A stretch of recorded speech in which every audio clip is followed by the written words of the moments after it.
Depuis la nuit des temps, une créature hante l'imaginaire collectif de l'humanité entière, une bête colossale et capable de réduire des royaumes en cendres d'un simple souffle, et vous allez découvrir aujourd'hui les 7 incarnations les plus terrifiantes de cette légende.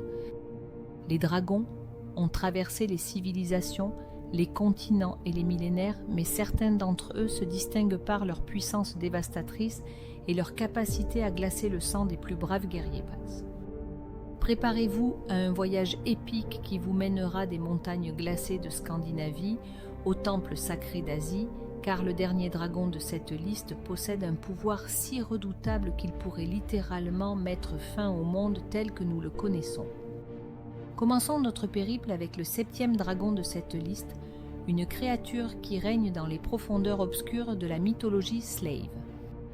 Le Zmé est un dragon à plusieurs têtes, originaire des légendes russes, ukrainiennes et bulgares, possédant généralement 3, 7 ou 12 têtes crachant du feu.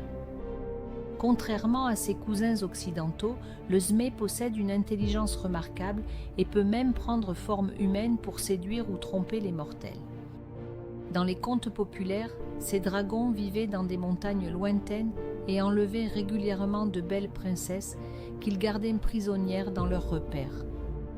Le Zmégoryni, le plus célèbre de ces dragons, terrorisait la Russie ancienne avec ses 3 têtes venimeuses jusqu'à ce que le héros Dobrynia Nikititch le combatte dans un duel légendaire. Ce qui rend le Zmé particulièrement terrifiant, c'est sa capacité à régénérer ses têtes tranchées, rendant son combat presque impossible sans magie ou ruse extraordinaire. Les chroniques anciennes racontent que son rugissement pouvait être entendu à des centaines de kilomètres à la ronde, semant la panique dans les villages. En 6e position, nous traversons les océans pour découvrir une créature marine absolument cauchemardesque de la mythologie japonaise. Le Yamata no Orochi est un serpent dragon géant possédant 8 têtes et 8 queues, dont le corps s'étendait sur 8 vallées et 8 collines. Selon le Kojiki, le plus ancien texte historique japonais, cette bête monstrueuse exigeait chaque année le sacrifice d'une jeune fille de la province d'Izumo. Ses yeux brillaient d'un rouge sang intense comme des cerises mûres, et son ventre était constamment ensanglanté et enflammé par les flammes internes qui le consumaient.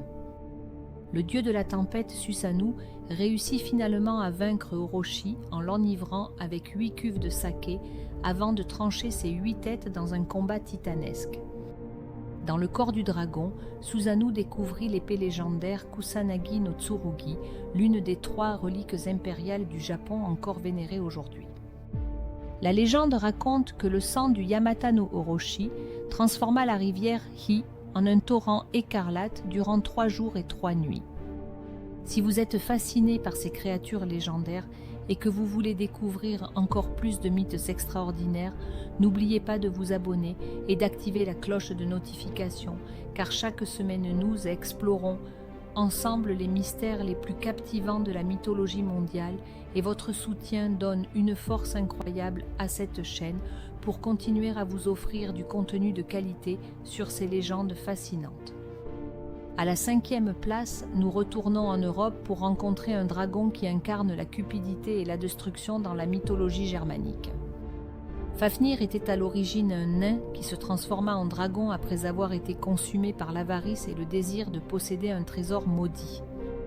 Cette transformation fait de Fafnir un symbole puissant de la corruption que peut engendrer la soif de richesse, un thème récurrent dans la mythologie nordique. Le dragon de Fafnir s'installa dans une caverne appelée Gnitaïth, où il gardait jalousement un trésor immense incluant le casque de terreur et l'anneau Maodi Andvaranaut. Son corps devint si gigantesque et si venimeux qu'il empoisonnait la terre tout autour de son repère, créant une zone désolée où rien ne pouvait pousser. Le héros Sigurd, guidé par le forgeron Regin, creusa une fosse sur le chemin que Fafnir empruntait pour boire et transperça le ventre du dragon avec son épée légendaire Gram. En buvant le sang de Fafnir, Sigurd acquit la capacité de comprendre le langage des oiseaux, ce qui lui sauva la vie en révélant la trahison planifiée par Regin. L'histoire de Fafnir inspira directement le dragon Smaug dans le Hobbit de Tolkien et continue d'influencer la culture populaire moderne. Notre quatrième dragon nous emmène vers les terres arides du Moyen-Orient où une créature apocalyptique attend son heure.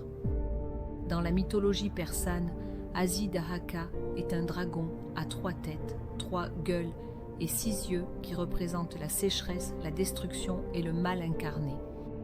Créé par Angra Mainyu, l'esprit du mal dans le zoroastrisme, Azidahaka terrorisa le monde durant 1000 ans avant d'être finalement enchaîné.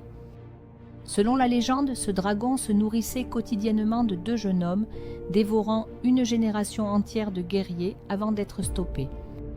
Le héros Fereydoun réussit à capturer Azidahaka, mais ne put le tuer, car sa mort aurait libéré d'innombrables serpents, scorpions et autres créatures venimeuses de son corps. Le dragon fut donc emprisonné dans le mont d'Amavand, le plus haut sommet d'Iran, où il demeure enchaîné jusqu'à la fin des temps. La prophétie zoroastrienne annonce qu'Azidahaka se libérera lors de l'apocalypse finale pour dévorer un tiers de l'humanité et du bétail avant d'être définitivement vaincu. Cette créature représente non seulement un danger physique, mais aussi une menace cosmique pour l'équilibre entre le bien et le mal. En 3e position, nous découvrons peut-être le dragon le plus emblématique de la tradition chrétienne médiévale européenne. Le dragon de Saint-Georges terrorisait la ville de Silène en Libye, exigeant quotidiennement des sacrifices humains pour apaiser sa colère destructrice.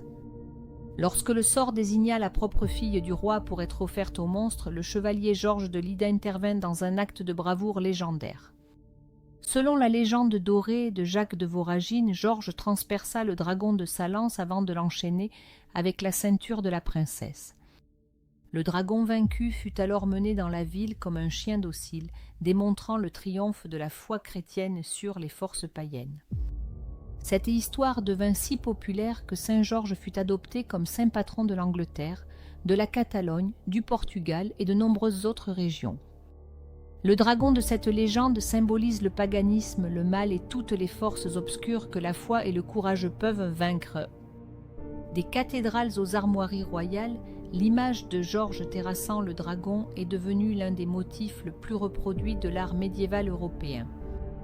Notre 2e dragon nous transporte dans l'univers fascinant de la mythologie grecque, où les monstres et les héros s'affrontent dans des épopées immortelles. L'Adon était un dragon gigantesque possédant 100 têtes qui ne dormait jamais, gardien éternel du jardin d'Hespéride à l'extrémité occidentale du monde connu. Sa mission était de protéger les pommes d'or de l'immortalité, un trésor si précieux que même les dieux le convoitaient avec passion. Chaque tête de l'Adon parlait une langue différente, créant une cacophonie terrifiante qui rendait fou quiconque s'approchait trop près du jardin sacré. Héraclès, dans le cadre de ses 12 travaux légendaires, dut affronter ou contourner ce gardien redoutable pour obtenir les pommes d'or. Selon certaines versions, Héraclès tua l'Adon avec ses flèches empoisonnées au venin de l'hydre, tandis que d'autres racontent qu'il convainquit Atlas de cueillir les pommes pendant qu'il soutenait le Ciel. Après sa mort, l'Adon fut placé dans les étoiles par Héra pour devenir la constellation du dragon que nous pouvons encore observer aujourd'hui. Ce serpent immortel représente la frontière entre le monde des mortels et le domaine divin, un gardien éternel des secrets des dieux. Nous arrivons enfin au dragon le plus terrifiant de tous, une créature dont le simple réveil signifierait la fin de toute vie sur terre.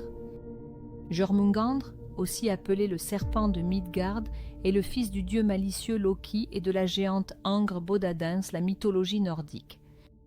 Ce serpent dragon est si gigantesque qu'il encercle la totalité du monde des hommes, mordant sa propre queue, dans un symbole d'éternité et de destruction. Odin, craignant la prophétie annonçant que les enfants de Loki causeraient la fin du monde, jeta Jormungandr dans l'océan qui entoure Midgard. Le serpent grandit tellement qu'il put faire le tour complet de la terre, et ses mouvements provoquent les tempêtes, les rases de marée et les tremblements de terre. Thor, le dieu du tonnerre, est l'ennemi juré de Jormungandr et tenta à plusieurs reprises de tuer le serpent lors de confrontations épiques. Lors de la plus célèbre de ces rencontres, Thor pêcha Jormungandr en utilisant une tête de bœuf comme appât et leva son marteau pour frapper, mais le géant Ymir, terrifié, coupa la ligne de pêche. La prophétie du Ragnarök, l'apocalypse nordique, prédit que Jormungandr sortira finalement de l'océan, empoisonnant le ciel et la terre avec son venin mortel. Durant cette bataille finale, Thor et Jormungandr s'affronteront dans un combat à mort où Thor tuera les Serpentes, mais périra lui-même après avoir fait 9 pas, empoisonné par le venin du monstre. Ce dragon incarne non seulement la destruction physique, mais aussi le cycle inévitable de la fin et du renouveau, un concept fondamental de la cosmologie nordique. Jormungandr représente le chaos primordial qui menace constamment l'ordre du monde, rappelant que même les dieux ne sont pas éternels face aux forces destructrices. Ces 7 dragons nous rappellent que par-delà les cultures et les continents, l'humanité a toujours été fascinée par ces créatures colossales incarnant nos peurs les plus profondes. Qu'ils symbolisent la cupidité, le chaos, le mal ou simplement la nature indomptable, les dragons continuent de captiver notre imagination et d'inspirer d'innombrables œuvres dans la littérature, le cinéma et les jeux vidéo. La prochaine fois que vous verrez un dragon dans une histoire moderne, souvenez-vous que derrière cette créature se cachent des millénaires de mythes, de légendes et de terreurs ancestrales qui ont façonné les civilisations du monde entier. Si vous avez adoré ce voyage à travers les mythologies du monde et que vous voulez découvrir encore plus de créatures légendaires, de héros épiques et de secrets mystérieux, pensez à vous abonner et à activer la clochette de notification.